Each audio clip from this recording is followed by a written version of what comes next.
Assalamualaikum warahmatullahi wabarakatuh. Halo, apa kabar? Selamat datang di podcast DPRD Kutai Kartanegara Menyapa. Perkenalkan, saya Linda Krisna dan saya yang akan menjadi host kita perdana kali ini. Kawan-kawan warga Kutai Kartanegara dan pemirsa Nusantara mungkin pengen banyak yang tahu apa sih isi dari podcast DPRD Kukar Menyapa. Podcast ini berisi tentang obrolan santai, kegiatan dan kinerja Dewan, serta topik yang berkembang saat ini. Podcast ini bertujuan untuk memberikan informasi yang mengedukasi masyarakat agar lebih dekat lagi dengan wakil rakyatnya. Nah, kali ini kita kedatangan tamu adalah seorang politisi yang sudah terpilih 2 kali berturut-turut hingga saat ini dalam pemilihan legislatif dari Partai Gerindra Kutai Kartanegara pada periode tahun 2014 sampai dengan saat ini. Dan beliau adalah Wakil Ketua DPRD 1 Kutai Kartanegara, yakni Bapak Haji Alip Turyadi. Halo Pak, apa kabar? Baik, Assalamualaikum. Waalaikumsalam Pak. Gimana kabarnya hari ini Pak? Alhamdulillah, hari ini seperti biasa kita melakukan tugas-tugas kedewanan dan tentu kita berharap bahwa proses yang dilakukan di sekretariat dibantu oleh teman-teman yang ada di sekretariat bisa berjalan dengan baik dan lancar. Terima kasih ya Pak sudah meluangkan waktunya untuk podcast kita perdana kali ini ya Pak ya. Iya. Nah Pak, bagaimana sih Pak tanggapan Bapak tentang podcast perdananya DPRD Kutai Kartanegara ini Pak? Iya, tentu pertama kami pimpinan beserta anggota mengapresiasi atas kegiatan seperti ini karena ini adalah yang bisa menjembatani komunikasi kita antara masyarakat, konstituen kita yang kita wakili ya dengan wakil-wakilnya yang ada di DPR. Tentu ini menjadi wadah komunikasi yang baik, mudah-mudahan ini terjalin terus dan tentu kalau bisa ditingkatkan lagi lah. Ya. Baik, Pak, kita ngobrol-ngobrol santai aja dulu ya Pak ya. Bisa nggak sih Pak ya ceritain masa-masa Bapak dari sekolah sampai universitas gitu Pak? Waduh, kalau diceritakan panjang ini. Nggak, bisa 7 yang hari ini 7 aja Pak, malam ini. yang mulai dari sekolah yang nggak pernah Bapak lupa gitu. Nah, ini ada beberapa foto waktu kalau nggak salah ini di Universitas Unmul ya Pak ya, Samarinda. Nah, di sini ada foto Bapak pada menjadi mahasiswa di Universitas Samarinda. Pak, bisa nggak diceritain sedikit aja Pak pada saat kuliah dulu gitu Pak? Ini kalau diceritain yang susah-susah ini jadi sedih nantinya kan. Ini zamannya coba lihat itu kan. Kekurangan gizi ini masih ini. Nah, ini pada saat pakai alma mater ya Pak ya? Iya. Jadi setelah lulus dari SMA Negeri 2 Samarinda, itu saya melanjutkan studi ke Universitas Mula Warman, tepatnya di Fakultas Ekonomi. Itu kalau tidak salah tahun 1989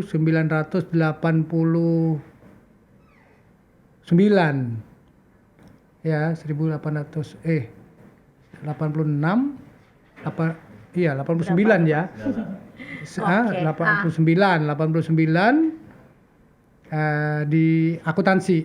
Oh, tapi dengar-dengar Bapak dulu pernah menjadi wartawan ya Pak? Wartawannya kampus gitu.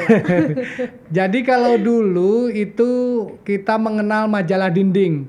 Jadi belum ada seperti sekarang ya, anak-anak sekarang tuh yang sudah punya gadget yang bisa diakses informasinya melalui sosial media. Tapi lebih kepada informasi yang kita pasang di dinding. Jadi namanya itu majalah dinding. Oh, jadi mading gitu ya Pak ya? Okay. Mading, majalah dinding. Nah, biasanya apa aja yang diliput itu Pak? Yang diliput waktu itu ya banyak hal kegiatan dari mulai mahasiswa sampai kegiatan sivitas akademika. Itu mahasiswa, dosen, ya termasuk rektor-rektor kita. Menyangkut kebijakan-kebijakan dan belajar mengajar pada saat itu. Oh, jadi pernah juga gitu ya Pak ya? Iya, belajar berorganisasi itu memang sudah diawali sejak di bangku sekolah, bangku kuliah, memang suka berorganisasi. Nah, kalau saya melihat bahwa organisasi tertinggi itu ya di kepartaian, sehingga tahun 2014 saya mencoba terjun gitu ya, Pak, terjun di Politisi. kepartaian, di politisi. Nah, ini kita ada dokumentasi juga ya, Pak. Coba Bapak lihat, saya pengen lihat nih sejarahnya foto ini. Ingat nggak, Pak? Pada Ini saat kan- foto ini. Ini angkot nih, Pak. Angkot Samarinda. ya, dulu Bapak itu tidak mau melihat anaknya, tidak mau tidak punya perjuangan untuk membiayai hidupnya. Jadi beliau membebaskan anak-anaknya biar punya motivasi, punya perjuangan terhadap dirinya sendiri. Jadi pernah Jadi supir pada waktu juga, Pak itu ya? kuliah itu kan mulai sudah banyak biaya. Lalu Bapak itu waktu itu bilang kalau kamu mau mengandalkan dari orang tua kan harus membiayai banyak anak-anaknya.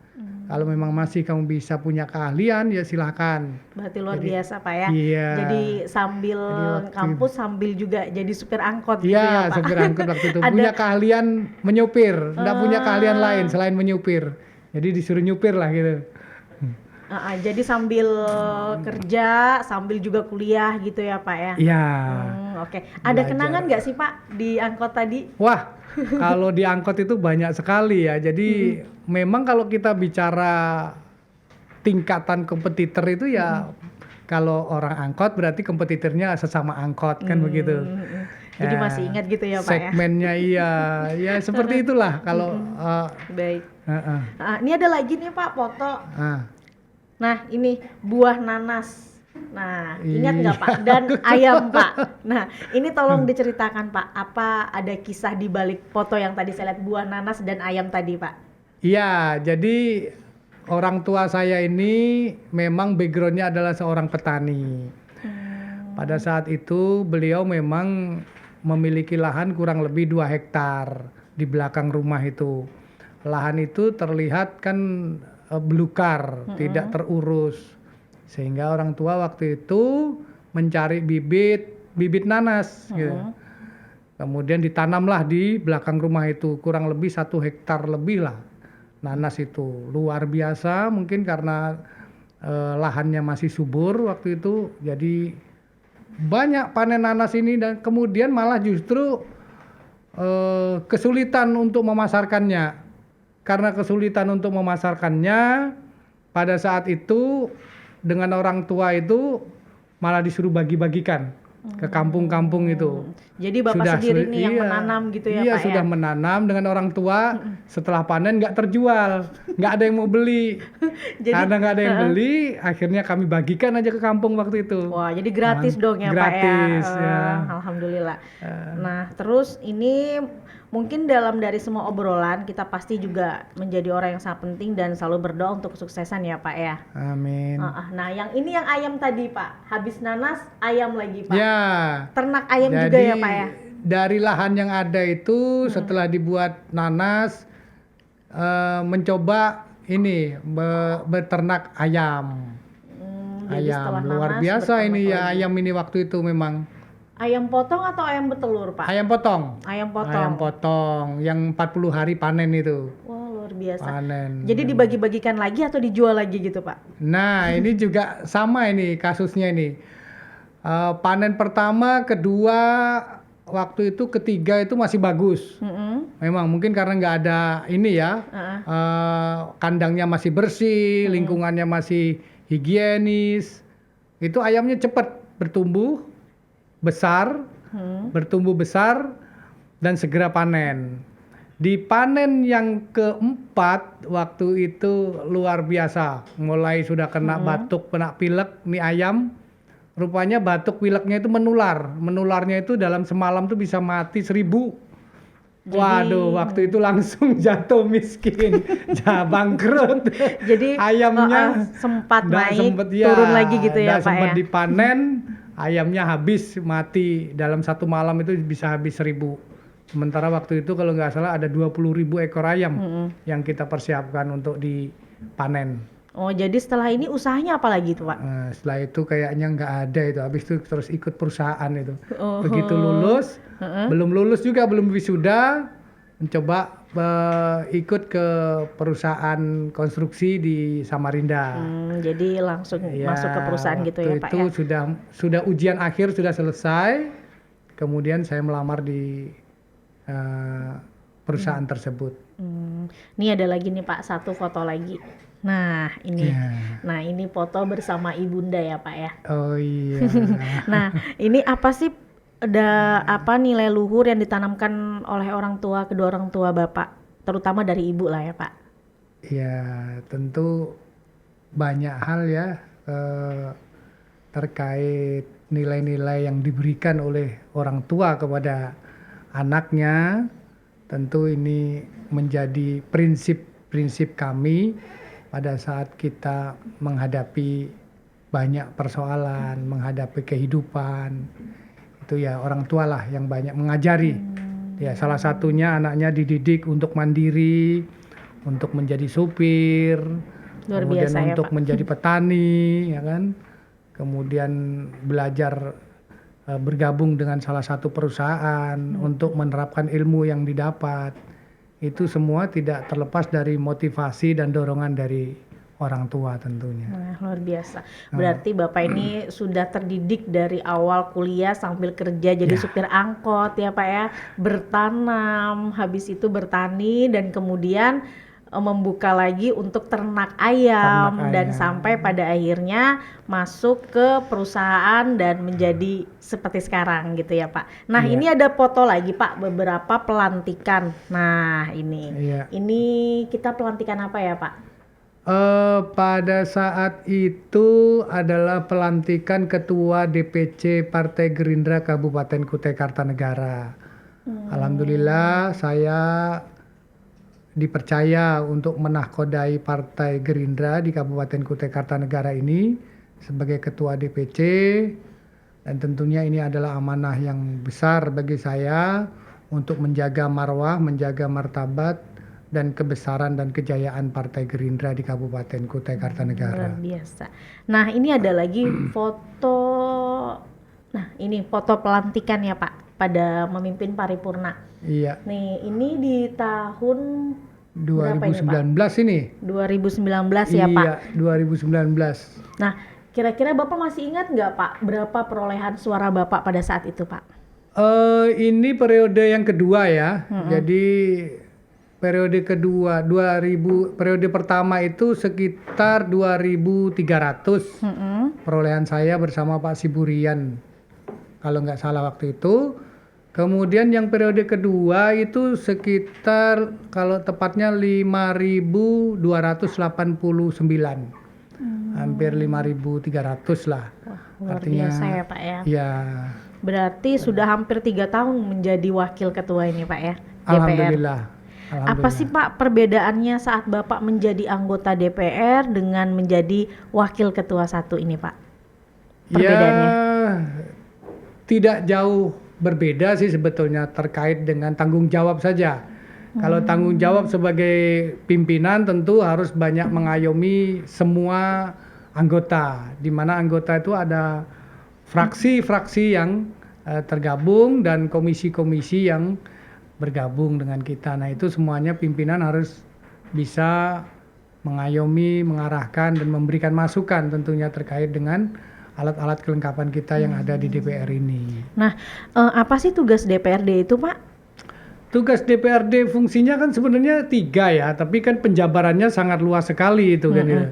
Pertama fungsi legislasi, artinya pembuatan peraturan perundang-undangan. Kemudian fungsi penganggaran, di mana keterlibatan DPRD dengan pemerintah untuk menganggarkan semua kegiatan-kegiatan yang ada di Kutai Kartanegara. Setelah dianggarkan tentu dikontrol, fungsi controlling, istilah budgeting controlling. Jadi semua penganggaran tadi setelah kita lakukan anggaran lalu dilakukan fungsi kontrolnya. Gitu.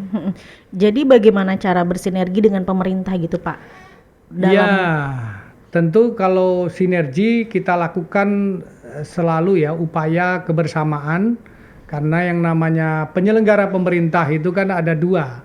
Penyelenggara pemerintah dari eksekutif dan legislatif. Ini harus bersama-sama untuk membangun Kutai Kartanegara ini. Nah, jadi bagaimana cara masyarakat itu menyampaikan aspirasinya gitu Pak? Apakah ada mekanisme-mekanismenya? Oh iya, jadi kalau masyarakat kita ini memang kita berikan edukasi bagaimana cara menyalurkan aspirasinya.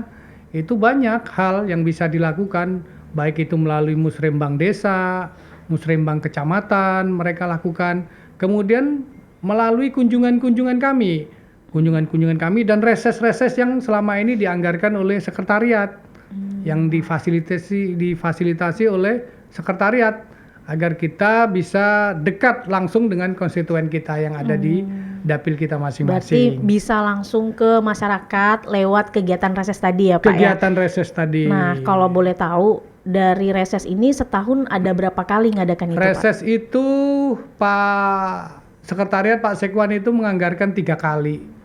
Kemudian ada lagi Kundapil. Oh, dari Kundapil itu juga bisa ya Kundapil Pak? juga akan dianggarkan dari sekretariatan itu.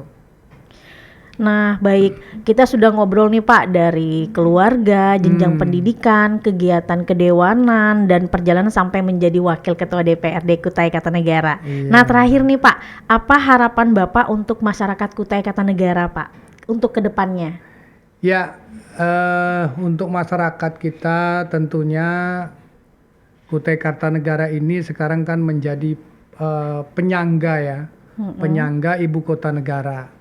Tentu ini menjadi tugas kita bersama bagaimana Kutai Kartanegara ini akan tetap eksis, sebagaimana pemerintah juga mencanangkan ibu kota yang berada di Kutai Kartanegara sebagian wilayahnya, agar masyarakat kita pun juga tidak menjadi masyarakat yang hanya menjadi penonton. Karena bagaimanapun ketahanan pangan kita harus kuat, kemudian sumber daya manusianya juga harus berkompetisi dengan masyarakat yang dari luar. Kurang lebih 1 sampai 2 juta masyarakat nanti akan masuk ke Kutai Kartanegara ini. Nah, ini menjadi catatan kita semua agar mempersiapkan diri. Masyarakat Kutai Kartanegara kita bekali dengan keterampilan, kita bekali dengan keahlian-keahlian, ilmu pengetahuan yang cukup. Nah, ini tugas dari pemerintah lah untuk mendampingi, mengasistensi agar masyarakat kita memiliki daya guna, kemudian memiliki kualitas yang tidak kalah dengan masyarakat yang dari luar tentunya. Oke. Terima kasih Pak Alip atas waktunya dan kami sangat berterima kasih nih Pak. Iya. Saya bisa langsung ngobrol bareng sama Oke. Bapak gitu ya. Terima kasih. Kawan-kawan warga Kutai Kartanegara dan pemirsa Nusantara, berbuat selalu yang terbaik agar kelak kita akan memetik hasilnya nanti. Jangan patah semangat dan terus berusaha dan berdoa. Kawan-kawan warga Kutai Kartanegara yang ingin memberikan ide, saran, topik, dan bintang tamunya siapa di dalam podcast selanjutnya, kawan-kawan bisa tulis komen di bawah komentar di YouTube channel kami. Dan jangan lupa subscribe, like, dan share YouTube channelnya ya, Podcast DPRD Kukar Menyapa. Tunggu episode selanjutnya yang pasti bakal seru dan menginspirasi bagi kawan-kawan semua. Saya Linda Krisna dan saya undur diri. Bye-bye. Assalamualaikum warahmatullahi wabarakatuh. Waalaikumsalam warahmatullahi wabarakatuh.